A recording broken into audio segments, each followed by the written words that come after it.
Hello everyone, welcome to only IAS. आज है 20 अक्टूबर 2020 और शुरू करते हैं हम आज की प्रीलिम्स बूस्टर न्यूज़ डिस्कशन। सबसे पहले जो हमारे पास टॉपिक है वो है क्लाउड इनोवेशन सेंटर के बारे में। नीति आयोग ने हाल ही में अमेजॉन वेब सर्विसेज के साथ मिलकर frontier technologies cloud innovation centre स्थापित करने की अनाउंसमेंट की है। अब पहली बात कि क्या है क्लाउड इनोवेशन सेंटर, नाम से क्लियर है, ये क्लाउड रिलेटेड सुविधा है। क्लाउड क्या होता है? ये वो बादल नहीं है जो हम जानते हैं, बल्कि हमें पता ही है ये टेक्नोलॉजी रिलेटेड क्लाउड है। इसका मतलब होता है आपका डेटा या जो भी सर्विसेज आपके पास है वो टेक्नोलॉजी के वर्ल्ड में यानी साइबर वर्ल्ड में आपके एक क्लाउड के पास होते हैं। यानी आपके आप जैसे फ़ोन में कोई डेटा है, आपके पास गूगल ड्राइव आमतौर पे होता है, या आप आईफोन यूज़ करें तो एप्पल ड्राइव आपके पास होता है जहाँ पे आपका डेटा उस ड्राइव पे स्टोर होता है। तो अपने फ़ोन से आप फोटोज़, वीडियोज़ या डेटा को डिलीट भी कर दें तो वो सब डेटा आपके उस क्लाउड पे रहता है जहाँ से आप बाद में उसे डाउनलोड कर सकते हैं। ये एक हार्ड ड्राइव की तरह है, जैसे आपके पास एक हार्ड ड्राइव या पेन ड्राइव होता है जिसमें अपना डेटा स्टोर करते हैं और बाद में अपने कंप्यूटर से डिलीट कर दें तो आप उस पेन ड्राइव के थ्रू उसको दोबारा लोड कर सकते हैं। बस फ़र्क इतना है कि वो जो पेन ड्राइव है यहाँ पर कोई ऐसा फिजिकल पेन ड्राइव नहीं है, बल्कि साइबर वर्ल्ड में, मतलब आपने साइबर वर्ल्ड में कहीं पर एक अपने क्लाउड में किसी वेबसाइट पे अपना डेटा स्टोर कर रखा है और आपको जब ज़रूरत होगी आप इंटरनेट से उसको कनेक्ट करके वो डेटा जहाँ भी चाहे वहाँ दोबारा डाउनलोड कर सकते हैं। ठीक है, ये तो हो गई क्लाउड की कहानी। अब क्लाउड इनोवेशन सेंटर की जो स्थापना की गई है अमेजॉन वेब सर्विसेज के साथ, इसकी खास बात ये होगी कि अमेजॉन वेब सर्विसेज इस क्लाउड रिलेटेड सर्विस का बहुत बड़ा प्लेयर है, मतलब सबसे बड़ी कंपनी है दुनिया में जो कि क्लाउड सर्विसेज प्रोवाइड करती है। क्योंकि अगर आपको कोई छोटा सा डेटा यूज़ करना है, कोई फाइल है, कोई मूवी है या कोई छोटा वीडियो है, तो आपको एक पेन ड्राइव में 2 या 3 GB की फाइल में हो जाता है। लेकिन अगर आप बड़े लेवल पे, नेशनल लेवल पे, इंटरनेशनल लेवल पे कोई सर्विस प्रोवाइड करना चाहते हैं, कोई एक्सपेरिमेंट करना चाहते हैं, तो आपको बहुत सारा डेटा इस्तेमाल करना होता है। उतना सारा डेटा आपको यूज़ करने के लिए एक कंपनी के पास जाके बोलना पड़ता है कि हमें क्लाउड स्टोरेज चाहिए, जो बहुत महंगा होता है। और अगर आप इंटरनेट टेक्नोलॉजीज़ का इस्तेमाल करें, आप रोबोटिक्स की कुछ चीज़ों का याद करें, आप एआई का इस्तेमाल करें, आप डेटा माइनिंग का इस्तेमाल करें, तो आपको बहुत ज़्यादा मात्रा में डेटा चाहिए होता है जो बहुत महंगा होता है और उसके लिए हाई टेक्नोलॉजी की ज़रूरत होती है और हाई प्राइस होती है उसकी। तो ये जो क्लाउड इनोवेशन सेंटर्स होंगे, यहाँ पर जो एजुकेशन इंस्टीट्यूशंस हैं, जो गवर्नमेंट एजेंसीज़ हैं, जो नॉन प्रॉफिट ऑर्गेनाइजेशंस हैं, वो सब आकर साथ मिलकर नए नए आइडियाज़ को टेस्ट कर पाएंगी। और जो चैलेंजेस हैं, फॉर एग्जांपल एग्रीकल्चर में कैसे सुविधाएं बढ़ाई जाए टेक्नोलॉजी का इस्तेमाल करके, हेल्थ केयर में कैसे फ़ायदा पहुँचाया जाए। फॉर एग्जाम्पल अगर एक क्लाउड में लोगों का हेल्थ डेटा हो तो कोई व्यक्ति का एक्सीडेंट अगर हो जाए तो वो डॉक्टर के पास जाएगा, उस इंसान के थ्रू, उस इंसान का जो भी डेटा क्लाउड पर हो उसके थ्रू डॉक्टर तुरंत पता लगा लेगा कि भाई अच्छा इसको ये समस्याएं रही हैं, इसका ब्लड ग्रुप ये है, इसको ये समस्याएं हैं, हमें ये नहीं करना है, या इसको हार्ट की प्रॉब्लम है, या क्या दवाइयाँ इसको देनी है, आसानी से पता लग सकता है। ठीक है, तो ऑब्वियसली उसमें कोई कॉम्प्लिकेशन है कि डेटा सेफ है या नहीं, इनक्रिप्टेड है या नहीं, वो सब बात की बात है। मैं आपको एग्जाम्पल के लिए बता रहा था कि ऐसा कुछ किया जा सकता है। तो ये वही प्रयास है कि क्लाउड इनोवेशन सेंटर के द्वारा ये प्रयास किया जाएगा। नीति आयोग का जो cloud frontier technologies cloud innovation centre होगा, ये दुनिया का 12वां और भारत का पहला ऐसा सेंटर है। ठीक है, और ये सेंटर किन प्रमुख एरियाज पे काम करेगा जहां इनोवेशन बढ़ानी है? वो एरियाज है एग्रीकल्चर, हेल्थ केयर और स्किल डेवलपमेंट।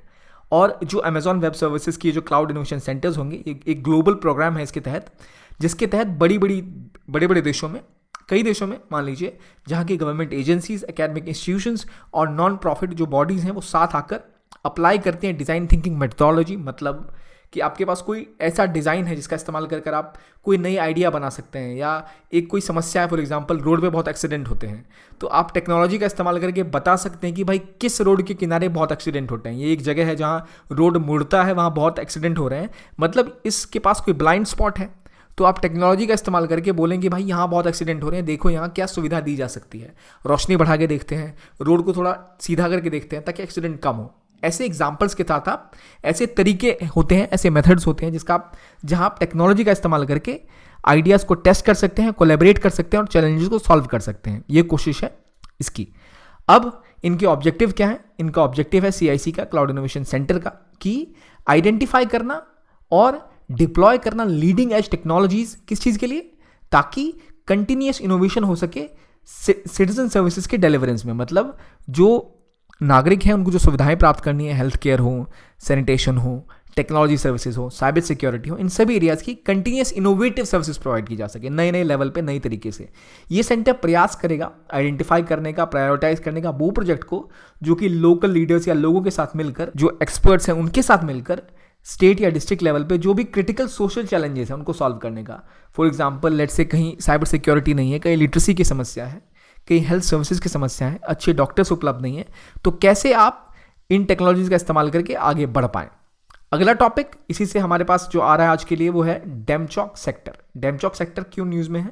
क्योंकि इंडियन आर्मी ने एक चाइनीज सोल्जर को डेमचौक सेक्टर में पकड़ा है जो कि ईस्टर्न लद्दाख का हिस्सा है।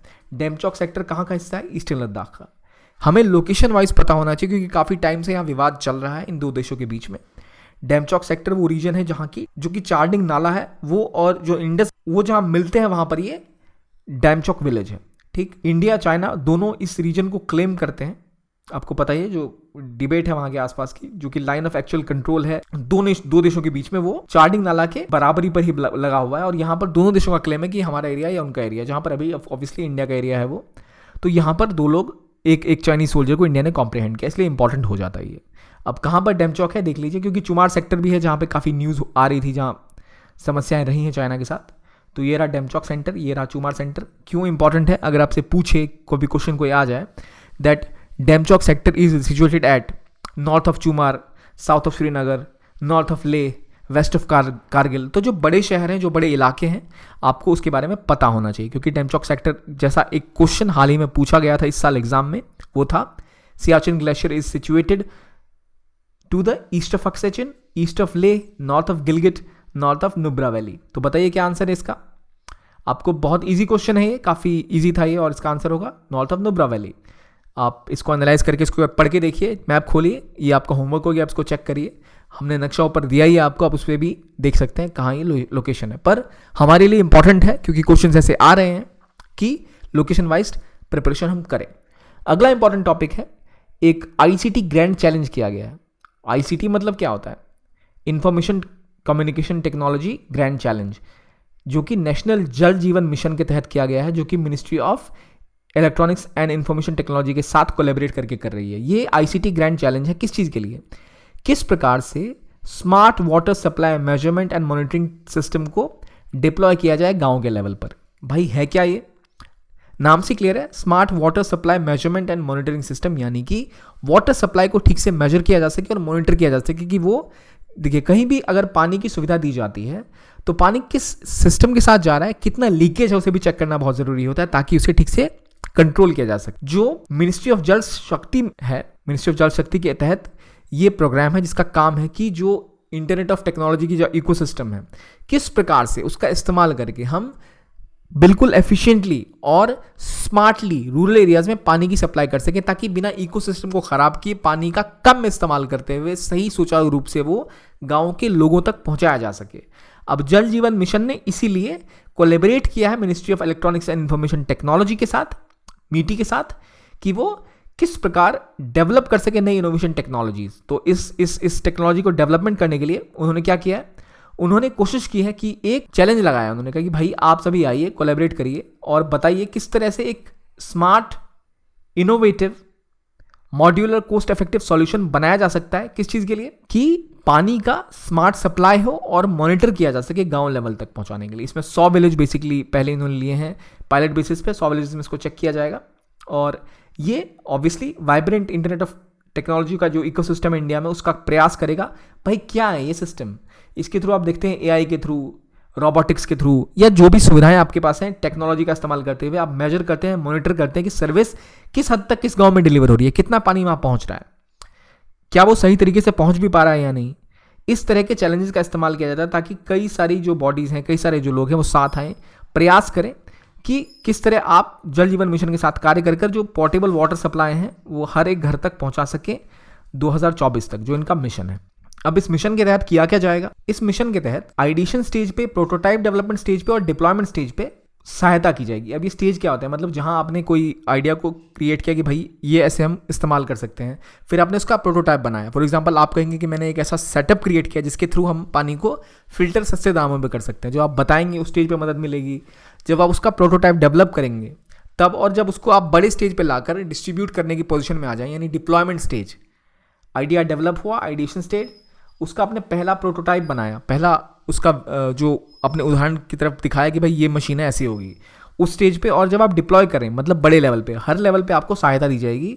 ये 100 विलेजेस में है और जो बेस्ट सॉल्यूशन होगा उसको 50 लाख का कैश प्राइज है और रनर अप को 20 लाख ईच के प्राइज मिलेंगे।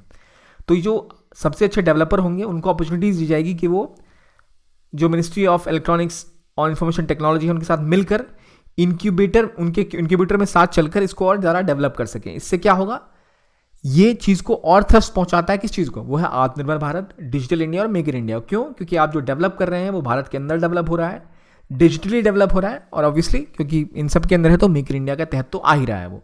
तो इसके थ्रू आप कई चीज़ों का सॉल्यूशन एक साथ करने का प्रयास कर रहे हैं। अब एक बात है कि जल जीवन मिशन है क्या।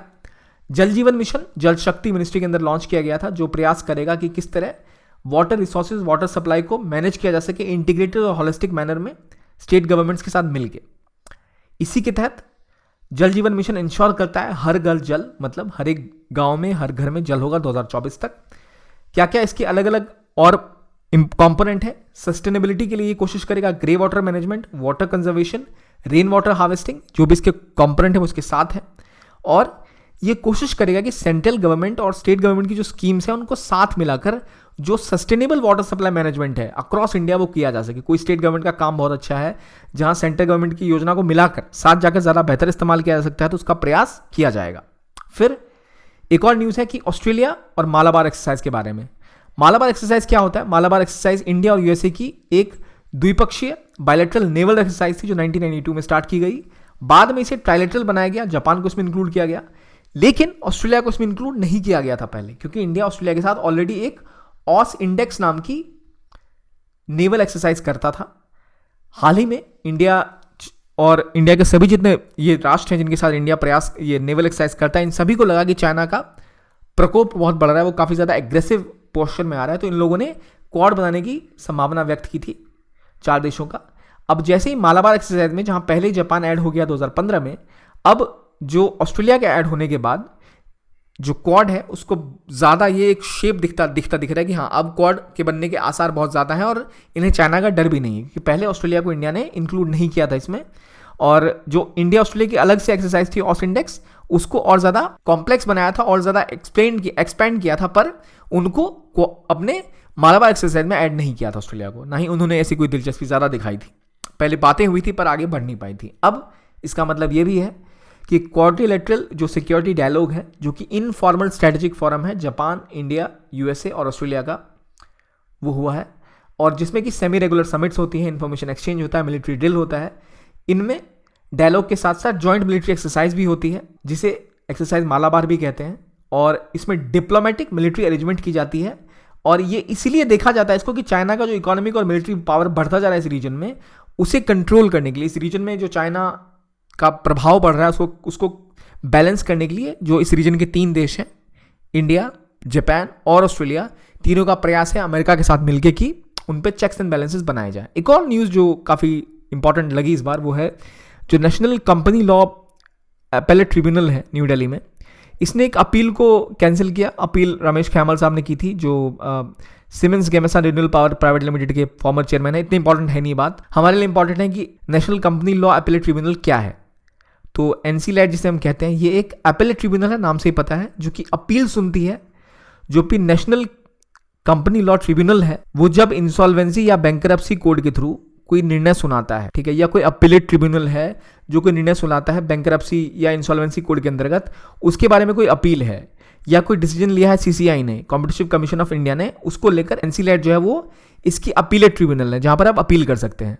तो पहली बात कि भाई इसका क्या इसकी बॉडी का कॉन्स्टिट्यूशन है, 2016 में बनाई गई और कंपनीज एक्ट के अंदर सेक्शन 410 के अंदर है। इसकी कंपोजिशन क्या है, एक चेयरमैन है और इसके जुडिशियल मेंबर्स होते हैं, जो अपॉइंट कौन करता है, गवर्नमेंट ऑफ इंडिया, लेकिन only after consulting with chief justice of India. इसके चेयरमैन कौन होते हैं, जो कि सुप्रीम कोर्ट के जज रह चुके हों। जुडिशियल मेंबर हाई कोर्ट के जज हो सकते हैं, या फिर जो एक पहले ही जज रहा है ट्राइब्यूनल में कोई व्यक्ति, वो बन सकते हैं इसके जज। एक टेक्निकल मेंबर भी होता है इसके अंदर, जिसके पास ये जो क्षेत्र है जिसके लिए ट्राइब्यूनल बन रहा है उसमें 25 साल से अधिक का अनुभव होना चाहिए। ठीक है, ये तो स्ट्रक्चर हो गया। और जो चेयरमैन होते हैं वो 5 साल के लिए रहते हैं, उनको बार बार रीअपॉइंट भी किया जा सकता है। इसको जो इनके मेंबर्स हैं वो अपॉइंट किए जाते हैं किसके रिकमेंडेशन पे? सिलेक्शन कमेटी के रिकमेंडेशन पे, ठीक है।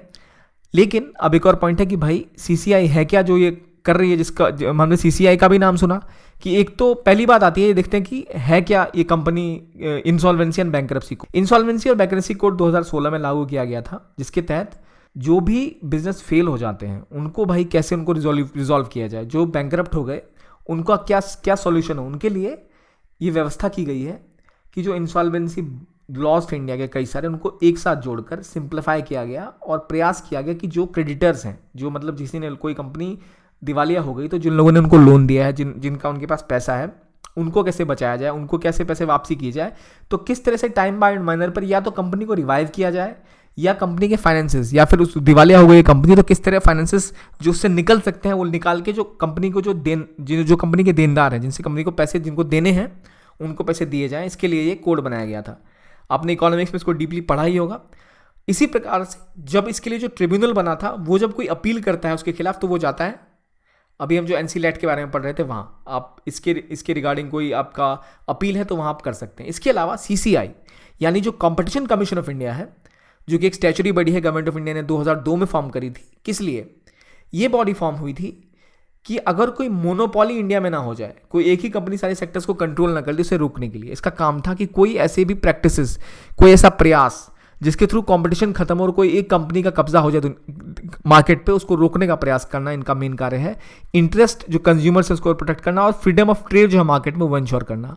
कोई एक बड़ी कंपनी मान लीजिए फ्री में कोई चीज़ें प्रोवाइड करे और बाकी कंपनीज को पहले मार्केट से खत्म कर दे, क्योंकि अगर कुछ फ्री में दे रहे हैं तो बाकी कंपनीज खड़ी नहीं हो पाएंगी, और उसके बाद अचानक से दाम बहुत ज़्यादा बढ़ा दे, क्योंकि कोई और कंपनी मार्केट में है नहीं। जब थी तो उन्होंने उसको बाहर कर दिया, कंपटीशन में पैसा लगा के फ्री सर्विसेज दे के अब कोई कंपनी बची नहीं है तो इन्होंने अपनी चीज़ों के दाम बढ़ा दिए। ऐसे केस में क्या हुआ? पहले आपने कंपटीशन को ख़त्म किया, फिर आपने कंज्यूमर के इंटरेस्ट के खिलाफ काम करना स्टार्ट कर दिया। सीसीआई ऐसी चीज़ों को रोकने का काम करती है।